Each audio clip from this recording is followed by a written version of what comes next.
দুপুরবেলায় ভাতের সাথে যদি থাকে এরকম একটা পাতুরি তাহলে তার কোনো কথাই নেই। Hi guys, welcome back to my channel. আজকে আমি তোমাদের সাথে শেয়ার করব কুমড়ো পাতায় মুসুর ডালের পাতুরি।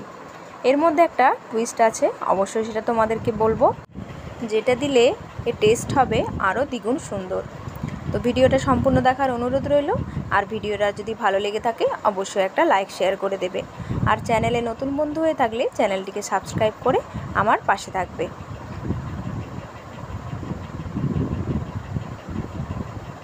মুসুর ডালের পাতুরিটা বানানোর জন্য কি কি লাগছে প্রথমে দেখে নেব।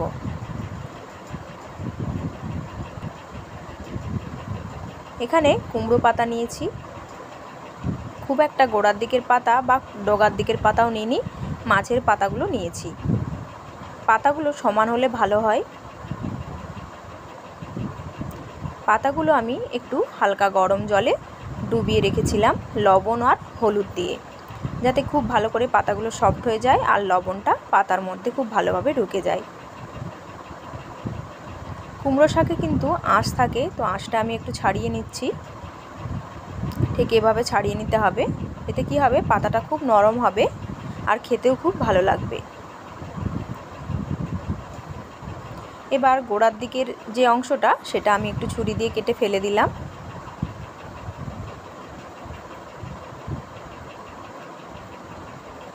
এবার একটা ঝুড়িতে পাতাগুলো একটা একটা করে এরকমভাবে রেখে দেবো, যাতে জলটা খুব ভালো করে ঝরে যায়। আরও একটা পাতা আমি তোমাদেরকে করে দেখিয়ে দিচ্ছি, ঠিক এভাবে কেটে নিতে হবে।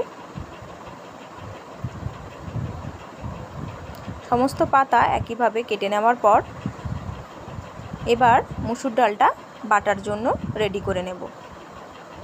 মিক্সিং জারে দিয়ে দিলাম ভিজিয়ে রাখা মুসুরির ডাল। এখানে আমি 100 গ্রামের মতো মুসুরির ডালটা ভিজিয়ে রেখেছিলাম। তোমাদের কম বেশি লাগতে পারে, তোমরা কতটা বানাচ্ছ সেই আন্দাজ মতো নিয়ে নিতে হবে। এটা একটু ঝাল বানাবো, ওই জন্য আমি এখানে 3টা কাঁচা লঙ্কা অ্যাড করলাম। ঝালটা অবশ্যই তোমাদের পছন্দ মতো নিয়ে নিতে পারো। তো এখানে কিন্তু আমি লবণও দেবো না আর জল দেবো না, এভাবে একটা পেস্ট বানিয়ে নেব। জল দিলে কিন্তু অনেক সময় পাতলা হয়ে যায়, তো আমি কিন্তু জল না দিয়েই বেটেছি, দেখতেই পাচ্ছ। বাটাটা রেডি হয়ে গেলে অন্য একটা পাত্রে ঢেলে নেব।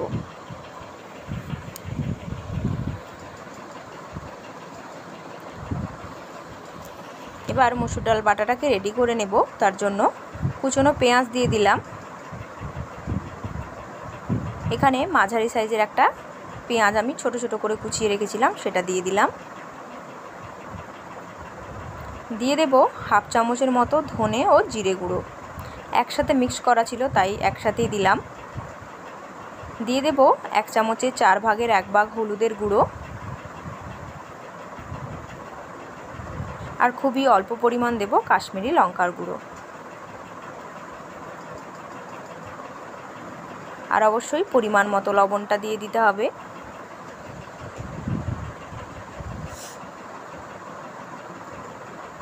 এখানে আমি 1 চামচের মতো সরষের তেল অ্যাড করলাম।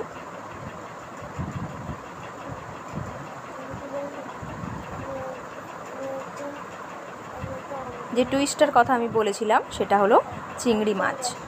এটা কিন্তু ফ্রেশ যে চিংড়িটা পাওয়া যায় সেটা নয়, এটা কিন্তু শুকনো চিংড়ি আমি দিয়ে করলাম। তোমরা চাইলে ফ্রেশ যে চিংড়ি মাছটা পাওয়া যায় সেটা দিয়েও বানাতে পারো। তো চিংড়ি মাছটা আমি প্রথমে ভিজিয়ে রেখেছিলাম কিছুক্ষণের জন্য, তারপর খুব ভালো করে একটা ছাঁকনির সাহায্যে ধুয়ে নিয়েছি। অনেক সময় চিংড়ি মাছে বালি থাকে, যেহেতু বালিতে শুকনো করা হয় তাই চিংড়ি মাছের মধ্যে বালি থাকে, তো সেটা খুব ভালো করে ধুয়ে নিতে হবে অবশ্যই। তারপর তেল দিয়ে মোচমোচে করে ভেজে নিয়েছি লবণ ও হলুদ দিয়ে। সেই ভাজাটাকে আমি এখন খুব ভালো করে মেখে নেব, যাতে মুসুরির ডালের সঙ্গে খুব ভালো করে মিক্স হয়ে যায়।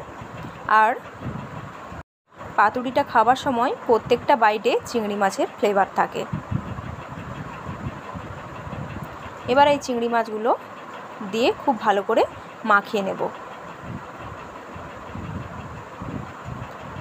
এটা হাতের সাহায্যে মাখলেই ভালো হয়, চাইলে তোমরা চামচ দিয়েও মেখে নিতে পারো।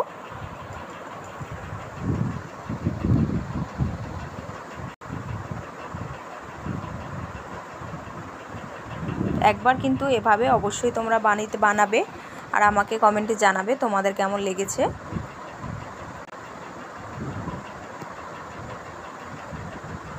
এবার একটা পাতা নিয়ে নিয়েছি, কুমড়ো পাতা। জলটা খুব ভালো করে ঝরে গেছে, দেখতেই পাচ্ছ।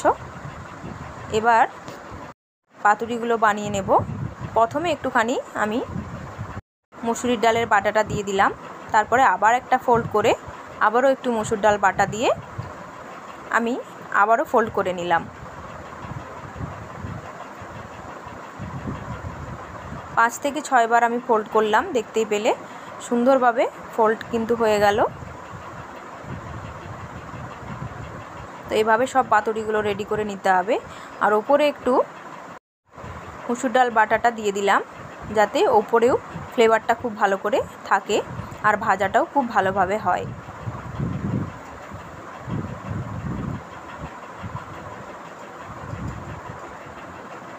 আরও একটা পাতুরি বানিয়ে তোমাদেরকে আমি দেখাচ্ছি। মাঝখানে কিছুটা পরিমাণ ডাল বাটা দিয়ে দিলাম, তারপর দুদিক থেকে ফুল করে দেব।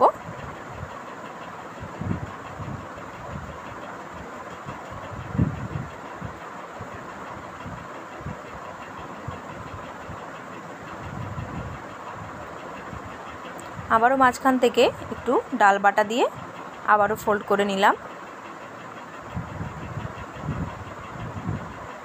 তারপর ডগার দিকে যে অংশটা সেটা নিয়ে উপরের দিকে চেপে দিলাম। দেখো সুন্দরভাবে কিন্তু পাতুরিটা রেডি হয়ে গেল।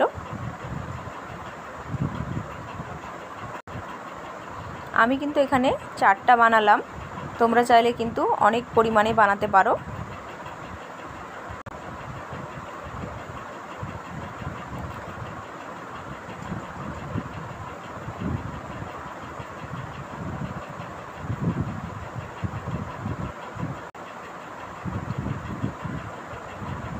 এমনি পাতুরি তোমরা হয়তো খেয়েছো, বাট চিংড়ি মাছ দিয়ে এভাবে একবার করে খেয়ে দেখবে, আশা করছি তোমাদের খুব ভালো লাগবে।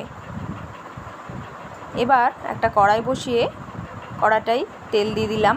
এখানে 3 চামচের মতো সরষের তেল অ্যাড করলাম।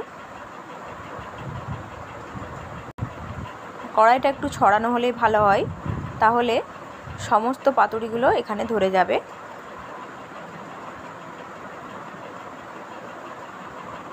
তেলটা গরম করে নিয়ে মাঝারি আঁচে রেখে এবার পাতুরিগুলো দিয়ে দিলাম। প্রথমবারটা একটু ঢাকা দিয়ে দেব, যাতে পাতাগুলো সেদ্ধ হয়ে যায় খুব ভালোভাবে। এবার পাতুরিগুলোকে উল্টে দেব। একদিকটা একটু লাল লাল করে ভাজা হয়েছে, দেখতেই পাচ্ছ। একবারে কিন্তু এটা করা যাবে না, 2-4 বার এদিক সেদিক করে উল্টে পাল্টে ভেজে নিতে হবে।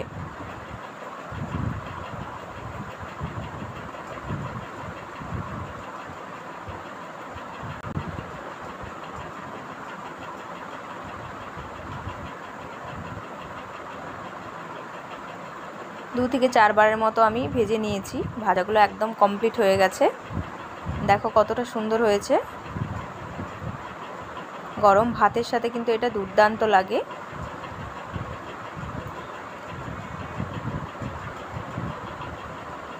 আমি গরম ভাতের সাথে সার্ভ করে দিলাম আর তোমাদেরকে খুলে দেখাচ্ছি ভেতরটা কত সুন্দর হয়েছে। খুবই গরম আছে, পাতাটাও খুব গরম আছে। মুসুরির ডাল, তার সাথে কুমড়ো পাতার ফ্লেভার আর চিংড়ি মাছ, জাস্ট অসাধারণ।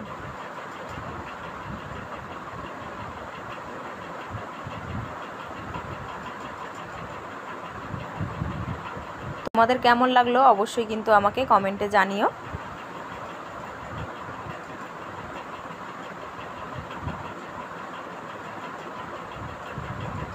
আজকের মতো আসি, দেখা হবে নতুন কোনো ভিডিও নিয়ে। ততক্ষণ সবাই ভালো থাকবে, সুস্থ থাকবে।